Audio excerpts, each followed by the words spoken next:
आपल्या गावामध्ये बिबट्या सफारी बनवायची का याच्यासाठी सर्वांनी हातभार करा। कारण आपल्या गावामध्ये आपल्याला सगळ्यांनी हातभार करा।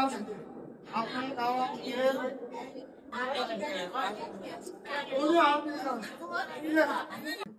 महाराष्ट्रात ज्या गोष्टी त्रस्त आहे बिबट्यांमुळे, तर निमोद ग्रामपंचायत आता महाराष्ट्र शासनाला आपण एक आग्रह करू, आपले मुख्यमंत्री आदरणीय देवेंद्र फडणवीस साहेब आणि वन मंत्री तसेच आपले पालकमंत्री विजयकडे साहेबांना आपण विनंती करू का आपल्या गावच्या हद्दी मधल्याच्या वन विभागाचे क्षेत्र आहे त्याच्यामध्ये त्यांची बिबट्या सफारी आमच्या गावात बनवावी आणि सगळ्या तालुक्याचे बिबटे जरी आमचे काम सोडले तरी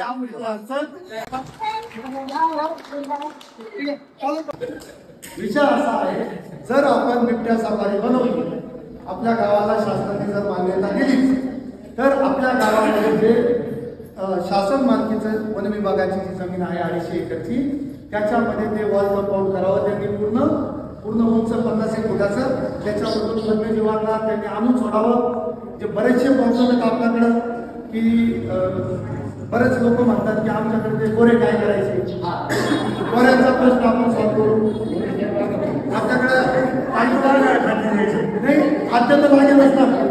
हे बघा कालचक्र आहे, कालचक्रामध्ये कोणी कोणाला खाणारच, त्याच्यात काही पर्याय नाही। पण जर महाराष्ट्रामध्ये कोणी बिबटे घ्यायला तयार नाही तर निमोद ग्रामपंचायतीकडून आपण बिबटे आपल्या गावात घेऊ आणि मस्तपैकी वडील महाराष्ट्र शासनाला आम्ही आमच्या ग्रामसभेनिमित्त विनंती करू की आमच्या इथं बिबट्या सफारी बनवावी।